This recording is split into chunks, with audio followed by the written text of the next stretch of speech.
What's up, ladies and gentlemen? Welcome to The Good, the Bad and the Stupid. It's Monday the 12th of October. A very wet, dreary, miserable, grey Monday the 12th of October.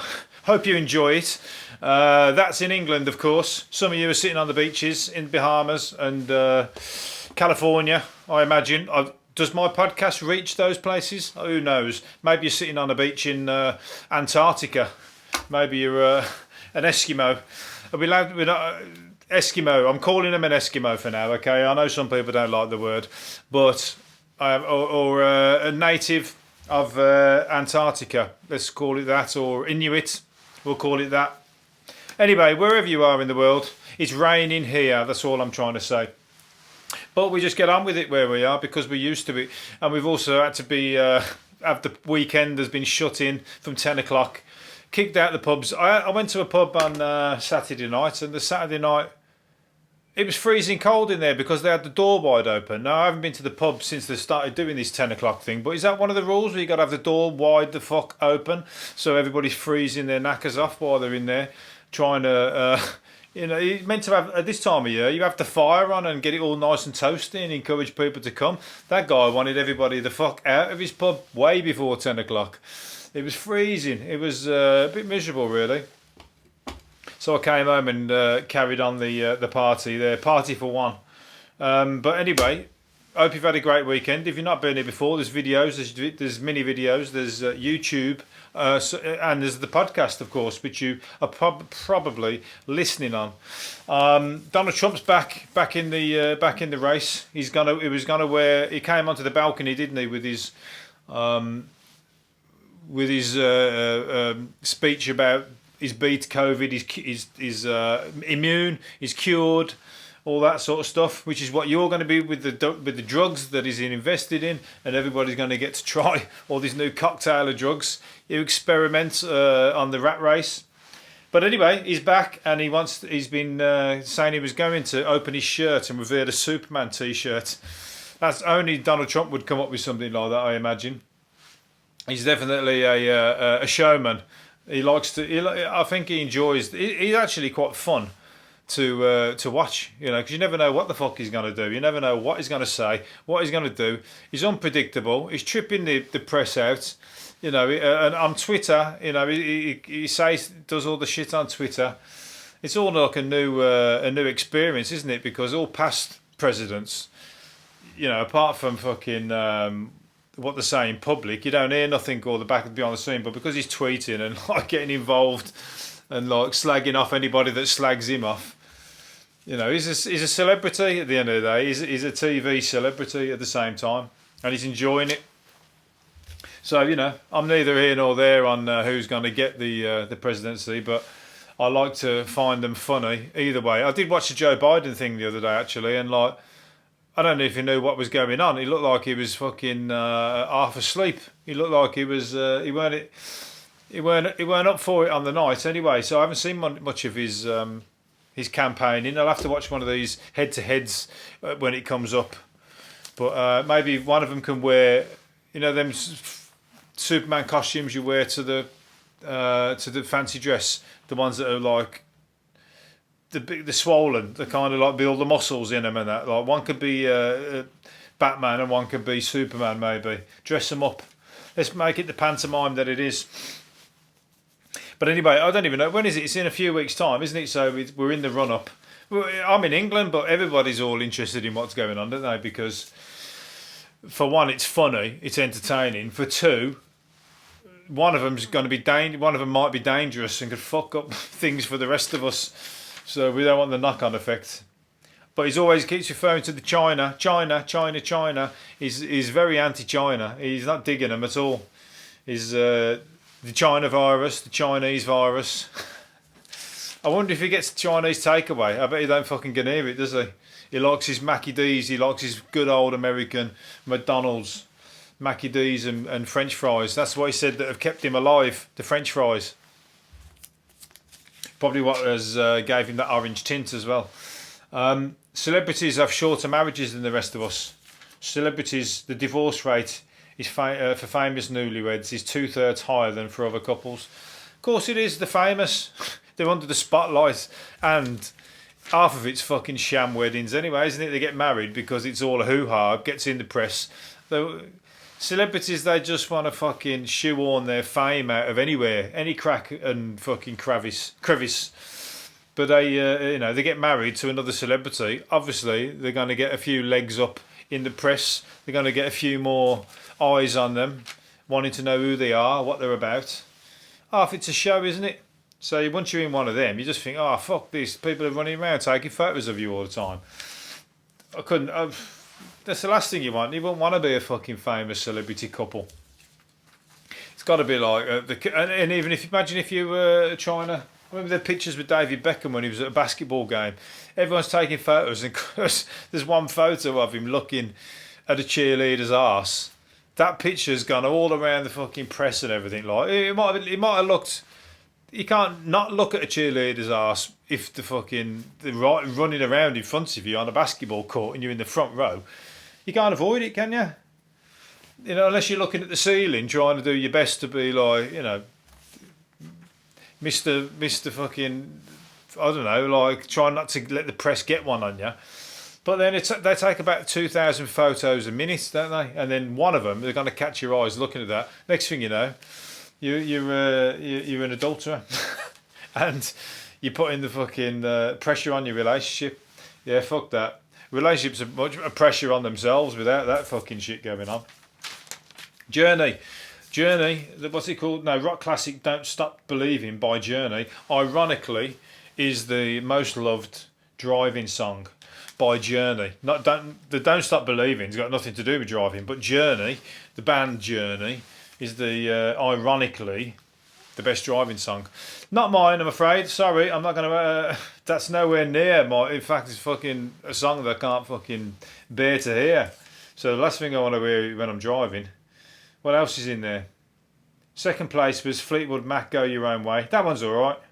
And Mr. Blue Sky by ELO. Nah, I'm not a big fan of that one. Well, it's all right, but fucking Don't Stop Believing. That's the cheesiest of all of them, isn't it? It is a good sing along.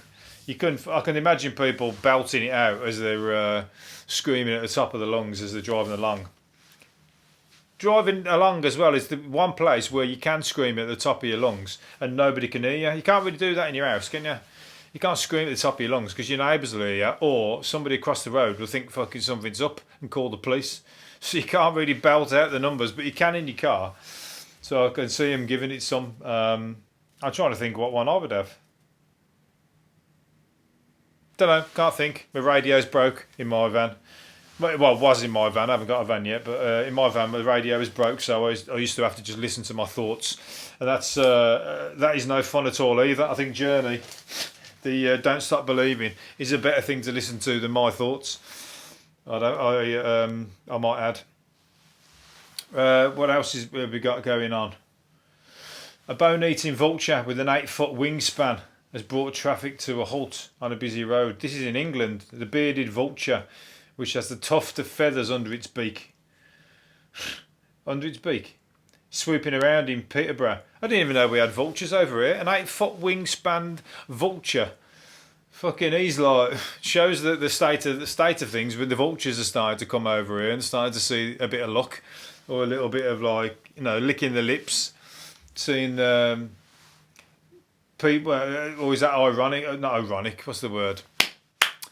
It's kind of like a metaphor for the fucking state of the country and the state of people's finances and all that kind of shit. The vultures are flying around. I know the fucking bailiff type vultures and the banks and all that, they're circling, waiting for anybody to miss their payments, waiting for everybody to fuck up, the landlords. They're all circling. We got vultures, we just got fucking vultures of a different kind. And the ones who fucking come and take everything off you. You got to be one step ahead. You just got to milk the system as much as you can and fucking squirrel it away somewhere. But just, you know, you got to play the game. They'll come for yours. Just fucking try and get their name and address or something and send some heavies round and say you better fucking. That bailiff job you got tomorrow. Well, that's a bailiff job you're not going to have tomorrow. Otherwise, we're going to do the same. We're going to do an illegal bailiff raid on your house right here. While we're here now. Could do, couldn't you? I love some of these Facebook videos when they people film the bailiffs at their front door and they put it onto Facebook and that. Usually it's about an hour exchange where people know their rights and they're trying to argue with the bailiffs, and the bailiffs are trying to, because the bastards, aren't they try and throw all the rules at you, even though they don't expect you to know what you're doing. And some people are so like skilled that they've had the bailiffs around 100 times. They know all the fucking tricks to get rid of them. So it's good to see the battle of wits, like a chess game.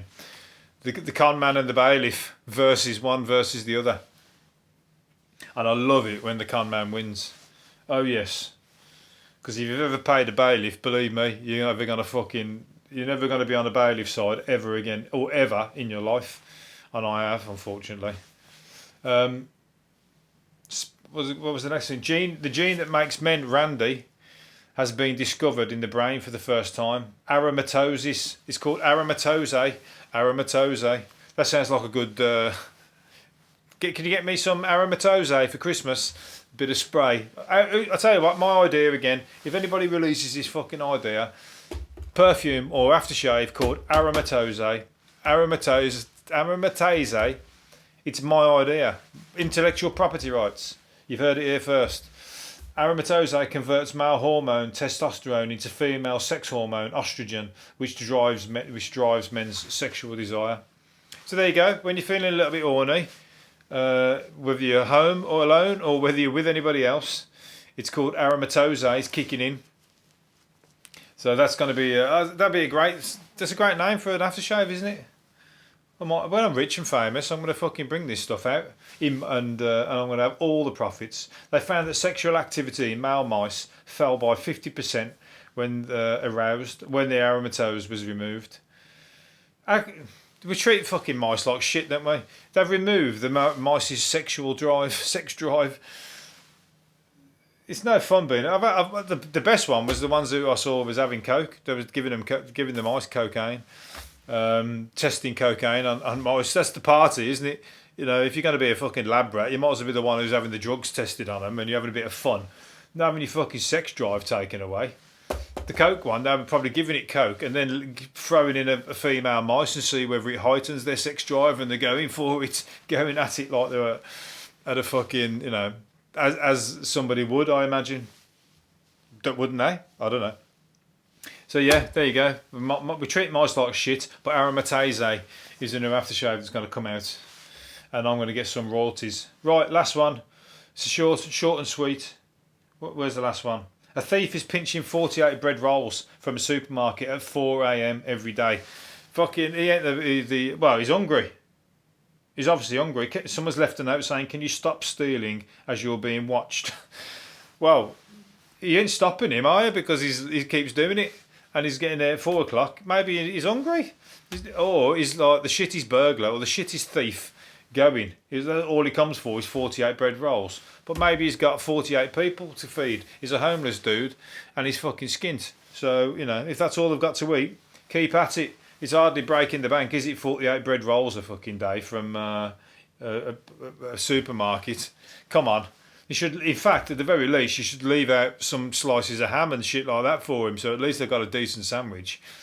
But anyway, if you're like trying to get your work your way up the criminal ladder, I tell you what, robbing 48 bread rolls is not going to be any kind of kudos in any cell when you're telling your stories to the other bank robbers and, you know, gold bullion robbers and all that kind of stuff.